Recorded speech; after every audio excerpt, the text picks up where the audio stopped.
Good morning friends, मैं doctor V K Mishra from gastro liver hospital Swaroop Nagar Kanpur. ये comment box है। Comment box में जो पिछले सप्ताह आपके कमेंट्स आए हैं उनके आंसर देने की हम कोशिश करते हैं। हम 10 कमेंट पिकअप करते हैं एंड उस कमेंट्स को एनालाइज करके उनका आंसर देने की कोशिश करते हैं। ये वीडियो आखिरी तक देखिए। हो सकता है कि आपका कमेंट इसी वीडियो में हो, इसलिए आखिरी तक उसको ध्यान से देखिए।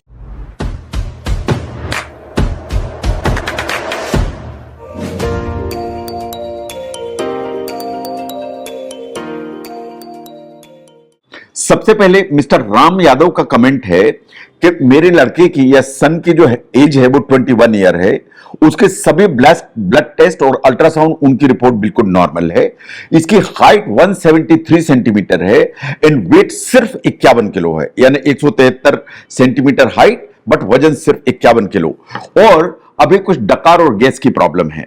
देखिए, जहां तक वजन का सवाल है वो हाइट से ऐसा जरूरी नहीं है कि लीनियर ही करेस्पॉन्ड करे।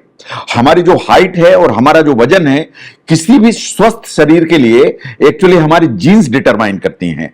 अगर आपका वजन लंबाई ज्यादा है, वजन कम है, तो इट इज क्वाइट पॉसिबल कि ये जेनेटिक हो, अगर कोई दूसरी बीमारी नहीं है तो। और जैसा मुझे दिखाई देता है कि 21 ईयर की एज पर ये जेनेटिक होना चाहिए, तभी सभी ब्लड टेस्ट और अल्ट्रासाउंड नॉर्मल आते हैं। ये जो गैस बन रही है, डकार आ रही है, इसका वास्तव में इनके वजन या हाइट से कोई लेना देना नहीं है। ये जो गैस और वजन की प्रॉब्लम, गैस और डकारों की प्रॉब्लम, ये गैस्ट्रिक ट्रबल जैसी चीज है।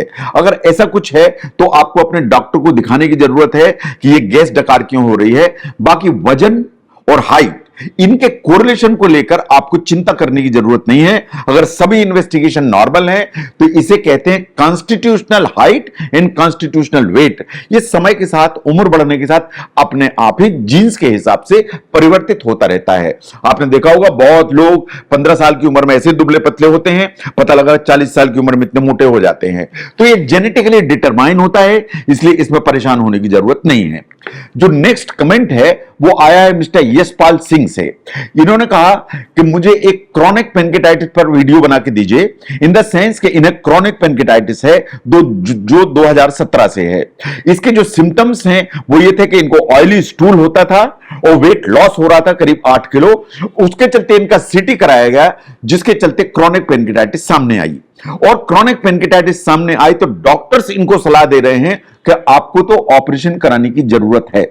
नाउ ये देखिए कि जो क्रॉनिक पेनकिटाइटिस है वो पेनक्रियाज की उस तरह की बीमारी है जो इंडिकेट करती है कि पेनक्रियाज में डैमेज परमानेंट हो गया है।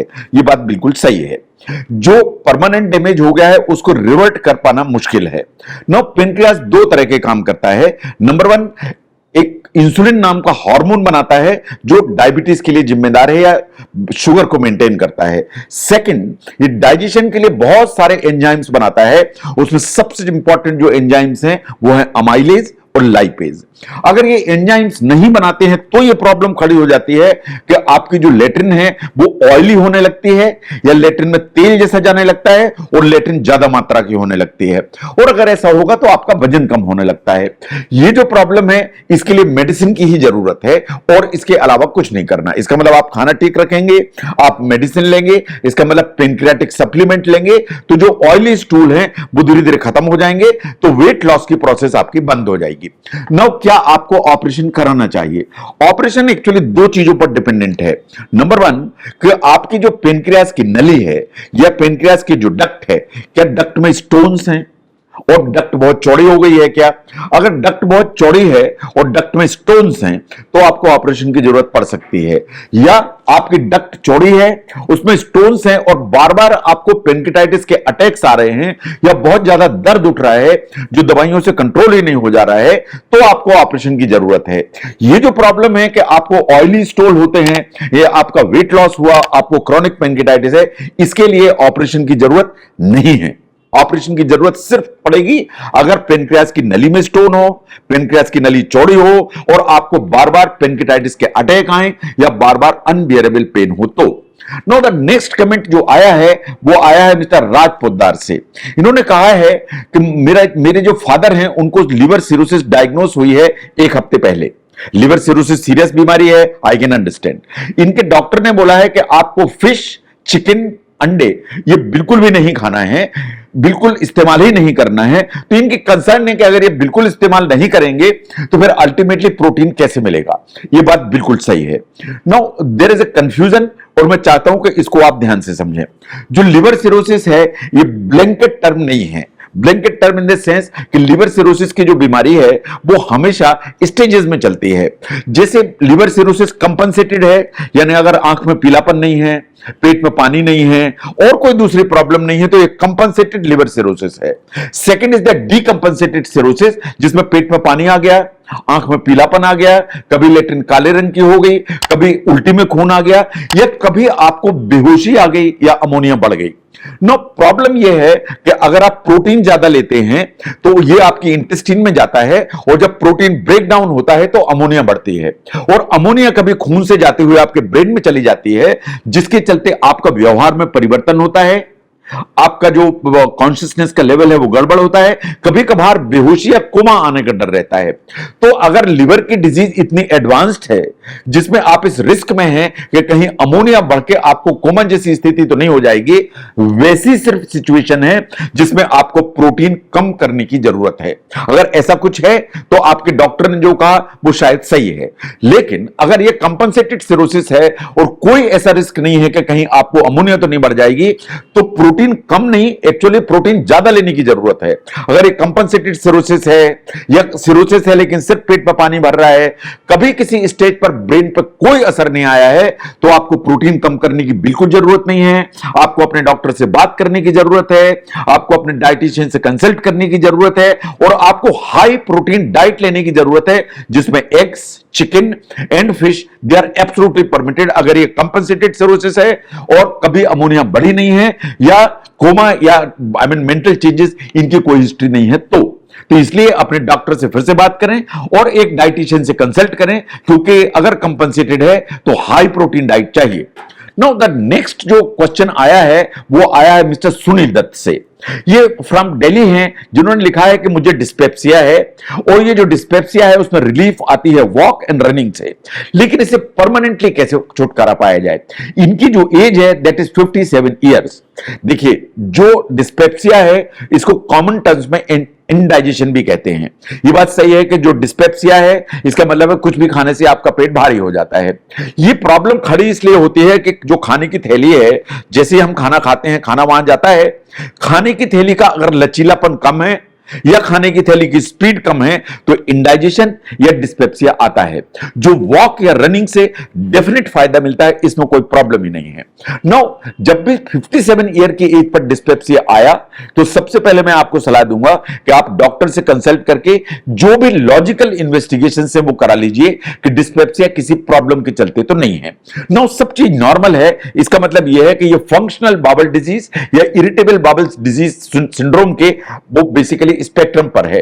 ऐसा जो डिस्पेप्सिया है, ये बात सही है कि इसका कोई परमानेंट सॉल्यूशन मेडिसिन से नहीं है, इसको आप लाइफस्टाइल से ही ठीक कर सकते हैं। जो आप रनिंग कर रहे हैं इज एब्सोल्युटली रिकमेंडेड, जो आप वॉक कर रहे हैं इज एब्सोल्युटली रिकमेंडेड। इसके अलावा आपको अपनी जो डाइट है उसमें फैट की अमाउंट कम करने की जरूरत है, आपको अपनी जो डाइट है उसमें फाइबर को लिमिट करने की जरूरत है, आपको स्मॉल अमाउंट फ्रीक्वेंट मील्स लेने की जरूरत है, एंड आपको रोज वॉक एंड रनिंग की जरूरत है। आप अगर अल्कोहल लेते हैं तो उसको लिमिट करने की जरूरत है, कार्बोनेटेड ड्रिंक्स लेते हैं, कैफीन यूज करते हैं, उसको कम करने की जरूरत है, एंड अगर आप पानी अच्छी मात्रा में पीते हैं और लाइफस्टाइल ठीक रखते हैं तो डिस्पेप्सिया बाय एंड लार्ज 80% अपने आप कंट्रोल हो जाता है। आपको किसी मेडिसिन की या किसी डॉक्टर की हेल्प की जरूरत नहीं पड़ती है। नाउ नेक्स्ट जो क्वेश्चन आया है वो आया है मिस दिव्या अरोरा से। इन्होंने लिखा है कि मैं पानीपत से हूं, मुझे ओबेसिटी है बिकॉज ऑफ पीसीओडी, मुझे बेली फैट भी है, इसका मतलब पेट बड़ा हुआ है, और इनका जो मेटाबॉलिज्म है जो स्लो है। नो, इसको ध्यान से देखिए, आपको लगता है कि पीसीओडी के चलते आपको ओबेसिटी है, यह बात सही नहीं है। ओबेसिटी है इसलिए पीसीओडी है, पीसीओडी के चलते ओबेसिटी नहीं होती, ओबेसिटी है इसलिए पीसीओडी हो गई। ओबेसिटी है इसलिए बेली फैट हो गया। और जो लो मेटाबॉलिज्म है ये बेसिकली चक्रव्यूह है, लो मेटाबॉलिज्म है तो ओबेसिटी होगी, और ओबेसिटी होगी तो और लो मेटाबॉलिज्म हो जाएगा। नाउ आपको क्या करने की जरूरत है? सबसे पहला तो आपको कुछ इन्वेस्टिगेशंस की जरूरत है जिससे ये क्लियर हो जाए कि आपका जो लो मेटाबॉलिज्म है, जो ओबेसिटी है, वो किसी प्रॉब्लम का हिस्सा तो नहीं है। इन द सेंस कि अपने थायराइड फंक्शन टेस्ट कराने की जरूरत है, अपना कोलेस्ट्रॉल एंड लिपिड प्रोफाइल कराने की जरूरत है, अपना लिवर फंक्शन टेस्ट कराने की जरूरत है, अपनी शुगर कराने की जरूरत है। ये तो हुए 4 काम। अपना एक फाइब्रो स्कैन कराइए कि आपके लिवर में फैट की अमाउंट कितनी है, और अल्ट्रासाउंड आपने कराया हुआ है।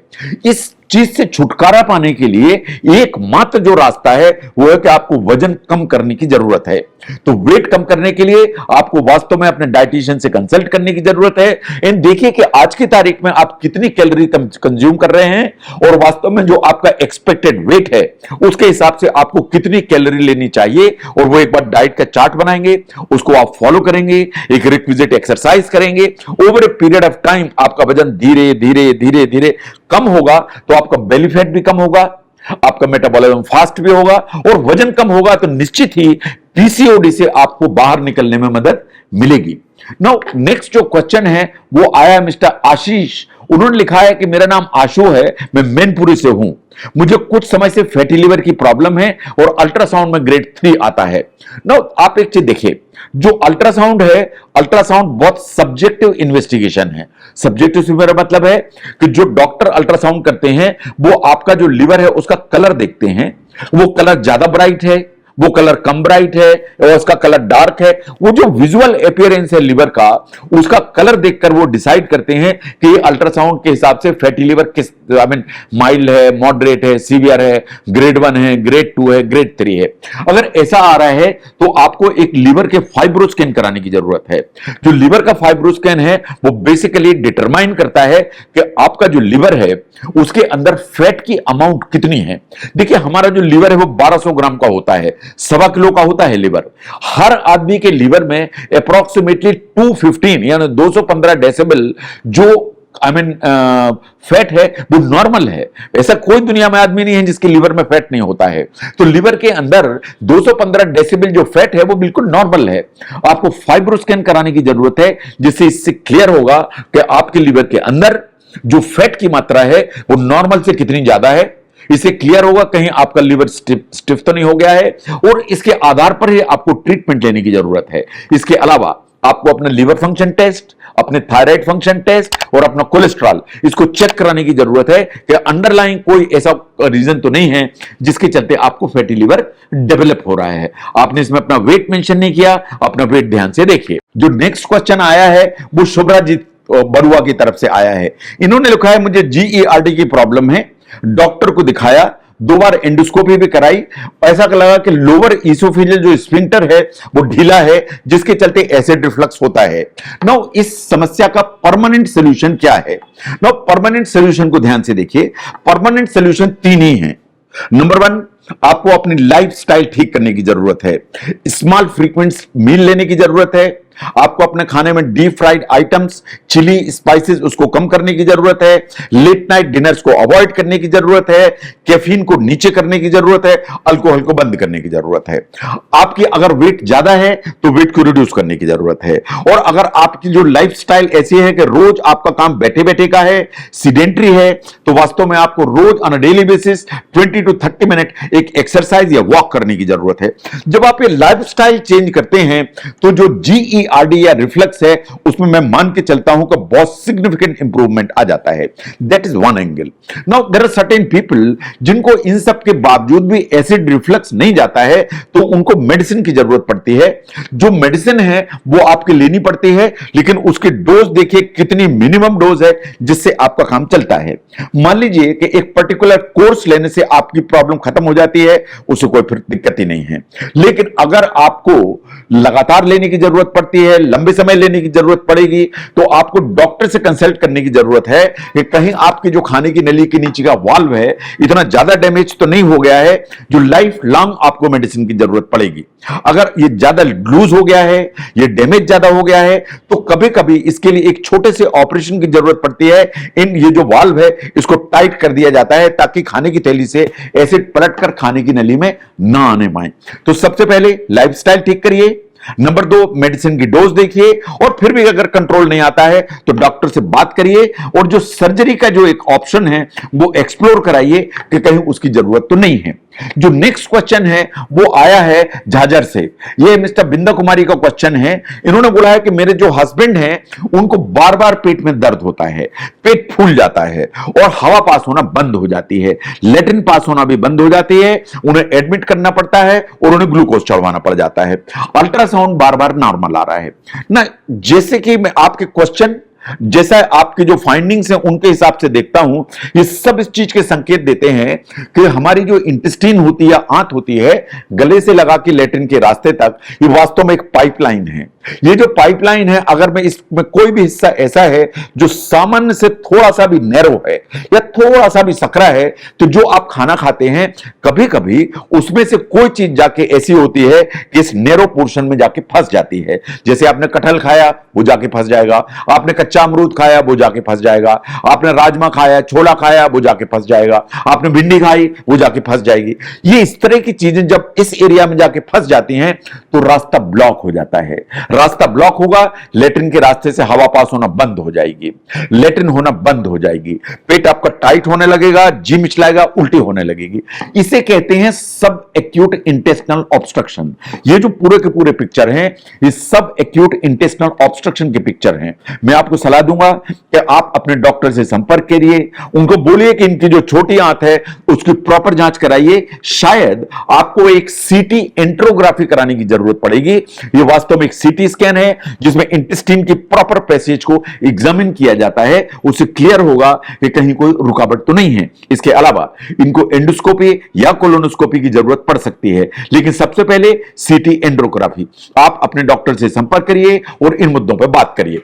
नो नेक्स्ट जो क्वेश्चन आया हुआ है वो आया है मिस्टर सतीश अग्रवाल से। उन्होंने लिखा है कि मैं लखनऊ से हूं, मुझे 15 से 20 साल से रेबलेक 20 मिलीग्राम की गोली लगभग रोज लेनी पड़ती है 2 बार। इसका मतलब यह है कि आपकी जो एसिड पेप्टिक डिजीज है लंबे समय से है, एंड वो पीपीआई या प्रोटॉन पंप इनहिबिटर, ये रेबेलॉक जैसी जो दवाइयां हैं इनके ऊपर डिपेंडेंट हैं। इसका मतलब आपका काम इसके बिना नहीं चलता है।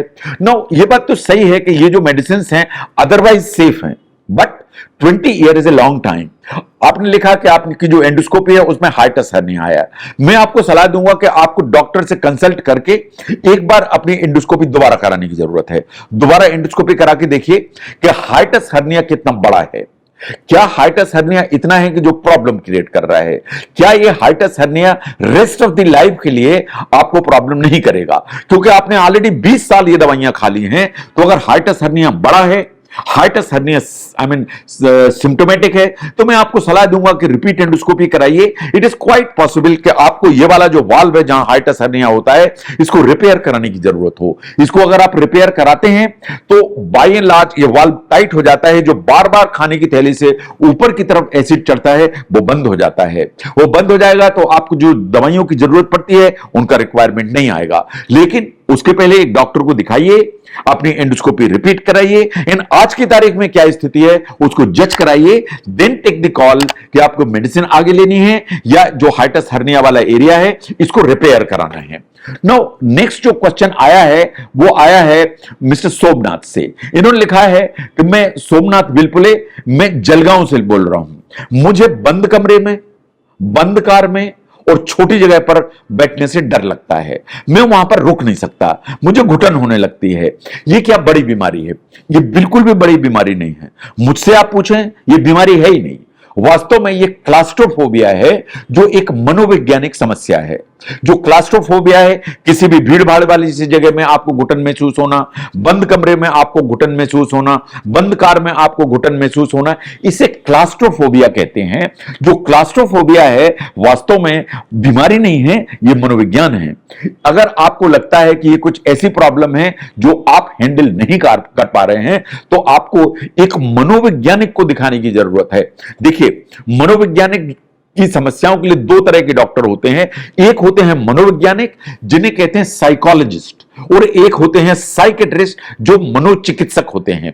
जो मनोचिकित्सक होते हैं वो आपको दवा देते हैं, और जो मनोवैज्ञानिक डॉक्टर होते हैं वो आपको सलाह देते हैं, दवाइयां नहीं देते हैं। आपको एक्चुअली मनोवैज्ञानिक को दिखाने की जरूरत है, उनसे सलाह लेने की जरूरत है। ये जो क्लास्ट्रोफोबिया है, इसको समझ के इससे बाहर निकलने की जरूरत है। तो एक मनोवैज्ञानिक डॉक्टर को दिखाइए, वो आपकी इस समस्या का समाधान नेचुरली ठीक ढंग से करेगा। नाउ नेक्स्ट जो कमेंट आया है वो आया है मिस्टर अनिल कुमार से। उन्होंने कहा है कि मैं डिस्ट्रिक्ट कासगंज पटियाला में पटियाली तहसील से हूं, मैं अभी ट्रीटमेंट ले ही रहा हूं, मुझे कुछ डिप्रेशन जैसे सिम्टम्स हैं, मुझे फोकस करने में दिक्कत होती है। मनोवैज्ञानिक समस्याएं जैसी आपने लिखी हैं वो दो तरह की होती हैं। Number 1 is in the form of anxiety neurosis या जनरलाइज एंजाइटी डिसऑर्डर। ये जो प्रॉब्लम है मनोवैज्ञानिक तनाव से उत्पन्न होती हैं, जिसे एंजाइटी डिसऑर्डर कहते हैं। काम करने में मन नहीं लगता, उलझन होती है, घबराहट होती है, एक जगह बैठने लगता है तो दूसरी जगह जाएं, और कहीं भी आप फोकस या कंसंट्रेट नहीं कर पाते हैं। दूसरी तरह की जो समस्या है वो बेसिकली डिप्रेशन की प्रॉब्लम है। जो डिप्रेशन की प्रॉब्लम है, इसमें आपको कुछ भी अच्छा नहीं लगता, आपको लगता है कि मन उदास है, और मन में चूंकि एक उदासी रहती है, इसलिए काम करने में ठीक नहीं लगने के अलावा फोकस में डिस्टरबेंस होता रहता है। तो अपने सिम्टम्स को ठीक से पहचानिए कि वास्तव में डिप्रेशन है या ये एंजाइटी न्यूरोसिस है, और उसके हिसाब से आपको मेडिसिन लेने की जरूरत है। अगर आपको लगता है कि जो आप दवा खा रहे हैं इससे धीरे धीरे आपके सिम्टम्स कम होते चले जा रहे हैं, तो समय के साथ जो दवाइयां हैं इनकी डोज एडजस्ट होती है, उसको कम या ज्यादा करने की जरूरत पड़ जाती है। और अगर ऐसा लगता है कि नहीं, ये समस्या नहीं जा रही है, तो आपको कभी एक मनोचिकित्सक या मनोवैज्ञानिक डॉक्टर को दिखाने की जरूरत पड़ती है, या साइकेट्रिस्ट को दिखाने की जरूरत पड़ती है, ताकि दोनों चीजों को डिफरेंशिएट किया जा सके और जो आपकी प्रॉब्लम है उसकी मेडिसिन टारगेटेड दी जा सके, ताकि यह समस्या का समाधान हो। ये अभी तक आप जो देख रहे थे ये वास्तव में कमेंट बॉक्स है। कमेंट बॉक्स में एक पूरे हफ्ते के जो भी इंपॉर्टेंट आपके कमेंट्स हैं उनको हम पिकअप करते हैं, उनको आंसर करने की कोशिश करते हैं। आपसे रिक्वेस्ट है कि जो भी आप कमेंट करें, आप अपना नाम लिखें, आप अपनी एज लिखें, आप कहां से कहां रिसाइड करते हैं वो लिखें, और अपना फोन नंबर जरूर मेंशन करें, ताकि अगर कोई इस तरह की प्रॉब्लम है जो अटेंशन मांगती है तो आपको कांटेक्ट किया जा सके। मैं doctor V K Mishra from gastro liver hospital, Swaroopnagar, Kanpur. Comment box देखने के लिए थैंक यू वेरी मच।